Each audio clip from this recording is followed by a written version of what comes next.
قواعد گرامر مضاف مضاف الیہ مضاف مضاف الیہ گزشتہ سبق میں آپ نے کچھ ایسے حروف پڑھے تھے جن کے بعد اگر کوئی اسم آئے تو اس پر زیر آتا ہے۔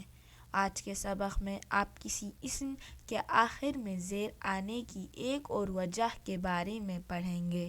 جس کی وجہ سے اسم کی آخری حرف پر زیر آتا ہے۔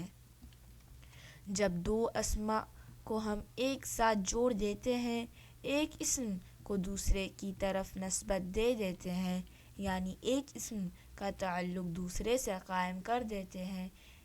ایک نون کو دوسرے نون سے ریلیٹ کر دیتے ہیں تو بعد والے اسم پر زیر آتا ہے، جیسے کتاب اللہ اللہ کی کتاب، بیت اللہ اللہ کا گھر، عذاب النار آگ کا عذاب۔ اسماء کی اس جوڑی میں ہم پہلے والے اسم کو مضاف کہتے ہیں، یعنی جس کی اضافت یا نسبت کی جائے، اور دوسرے والے اسم کو مضاف الیہ کہتے ہیں، یعنی جس کی طرف اضافت کی جائے یا نسبت کی جائے۔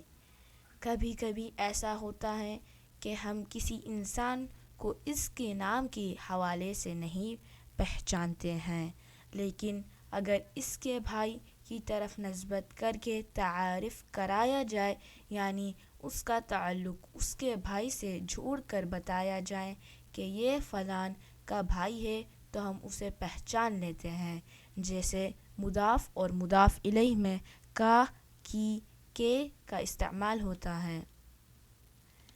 مضاف مضاف الیہ قواعد مضاف مضاف الیہ مضاف پر ال نہیں لگتا، مضاف الیہ پر اکثر ال لگتا ہے۔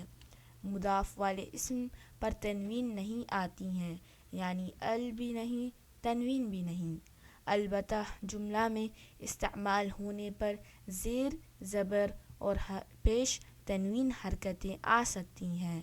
مضاف الیہ پر ہمیشہ زیر آتا ہے،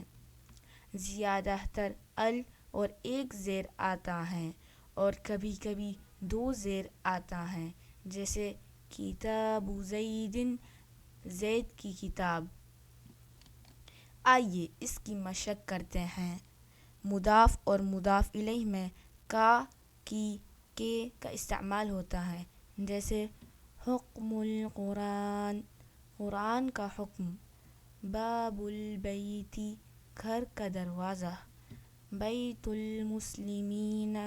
مسلمانوں کا گھر، قلم حامد حامد کا قلم، اللہ کا بندہ، عبد اللہ نوح کی قوم، قوم نوح بدلہ کا دین، یوم الدین دو لڑکوں کی کتاب، کتاب الولدین۔ سبحانک اللہم وبحمدک نشہد ان لا الہ الا انت نستغفرک ونتوب الیک۔